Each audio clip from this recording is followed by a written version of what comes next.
అందరికీ నమస్కారం. ఈరోజు విశాఖ ఉత్తర నియోజకవర్గంలో 48వ వార్డులో 48, 47 వార్డు అబ్జర్వర్ సీనియర్ నాయకులు బొగ్గు సింగ్ గారి ఆధ్వర్యంలో ఈరోజు ఇక్కడ ఎన్నికలకు సంబంధించి కార్యాలయాన్ని ప్రారంభోత్సవం చేయడం జరిగింది.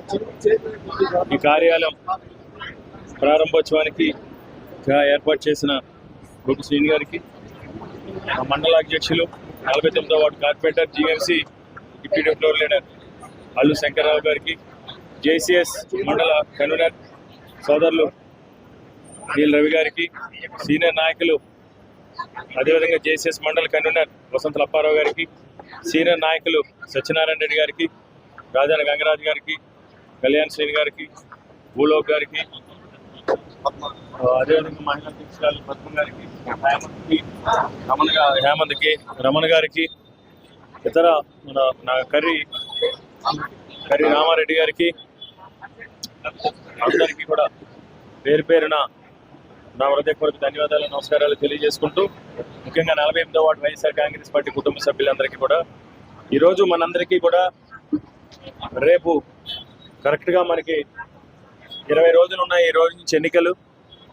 మే 13వ తారీఖున జరగబోయే ఎన్నికల్లో ప్రతి ఒక్కరు కూడా, మీ వార్డులో ఉన్న ప్రతి ఓటరు కూడా జగన్మోహన్ రెడ్డి గారి నాయకత్వాన్ని బలపరిచి, జగన్మోహన్ రెడ్డి గారు చేసిన సంక్షేమాన్ని, అభివృద్ధిని కూడా ప్రతి ఓటర్కి కూడా కనీసం 3-4 సార్లు తెలియజేసి, అన్నిటికంటే కూడా ముఖ్యంగా ఈ 48వ వార్డు చరిత్రలో మౌలిక వసతులకు సంబంధించి గతంలో ఎప్పుడూ చేయలేని విధంగా హాస్పిటల్స్ నిర్మాణం కావచ్చు, బర్మా క్యాంప్ ఈ రోడ్డు విస్తరణ కావచ్చు, అనేక చోట్ల మెట్లు కావచ్చు, బోర్లు కావచ్చు, వాటర్ పైప్ లైన్ కావచ్చు, అదేవిధంగా ఇక్కడ ఉన్న స్కూల్కి సంబంధించి కావచ్చు, అన్నీ కూడా చాలా చక్కగా ఈ వార్డుని అభివృద్ధి చేయడం జరిగింది.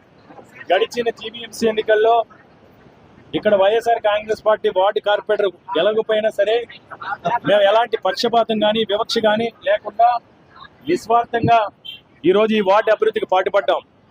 అంటే హోందాతనంతో కూడిన రాజకీయాలు ఈ వార్డులో చేశాం.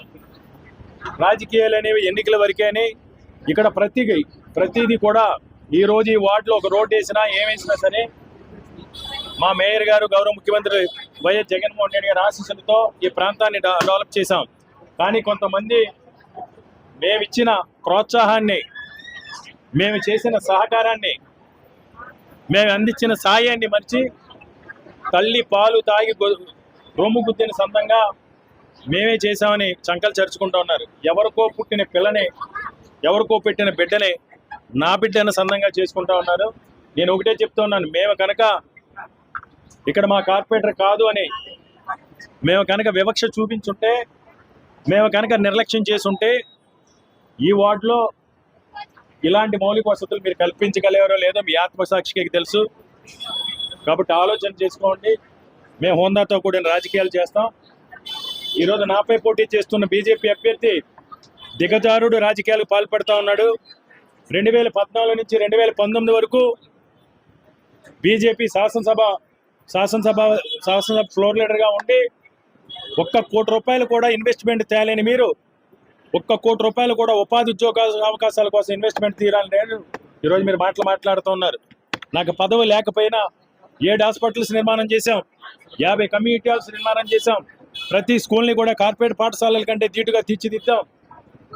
ఈరోజు అనేక రోడ్లని 20 సంవత్సరాల నుంచి 25 సంవత్సరాల నుంచి ఉన్న అనేక రోడ్లకు సంబంధించిన సమస్యలు పరిష్కరించి ఈరోజు 1450 కోట్ల రూపాయలు పెట్టుబడులు తీసుకొచ్చాం. 1450 కోట్ల రూపాయలు పెట్టుబడులు తీసుకొచ్చి 15,000 నుంచి 18,000 మందికి ఉపాధి ఉద్యోగ అవకాశాలు కల్పిస్తూ ఉన్నాం. కరోనా లాంటి కరోనా లాంటి క్లిష్ట పరిస్థితుల్లో, ప్రజల కష్టాల్లో ఉన్నప్పుడు, ప్రజల ఆందోళన ఉన్నప్పుడు ప్రజలకు అందుబాటులో ఉండి ఎప్పటికప్పుడు వైద్య శాఖ వారితో, హెల్త్ డిపార్ట్మెంట్ వారితో సమన్వయం చేసుకుని, అధికారులతో అనధికారులతో కూడా సమన్వయం చేసుకుని ప్రజలకు ఒక భరోసానిచ్చి, ప్రజలకు ఆ రోజు అందుబాటులో ఉండి అన్ని రకాలుగా కూడా ప్రజలకు సహాయపడ్డాం.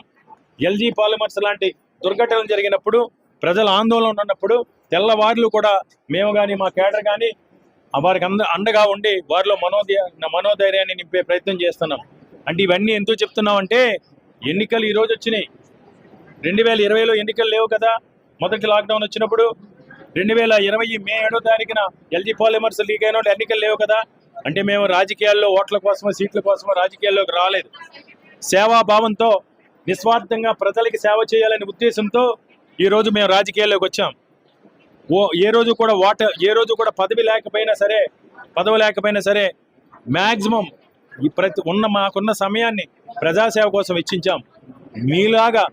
మీలాగా ఓడిపోయిన తర్వాత 4 సంవత్సరాలు 8 నెలల కాలం కలుగులో పడుకుని ఈరోజు ఎన్నికలు సమీపిస్తున్నాయనగా కలుగులోంచి బుర్ర పెట్టి దుష్ప్రచారాలు విష ప్రచారాలతో కాటేద్దా ఉంటే ప్రజలేమీ అమాయకులు కాదు.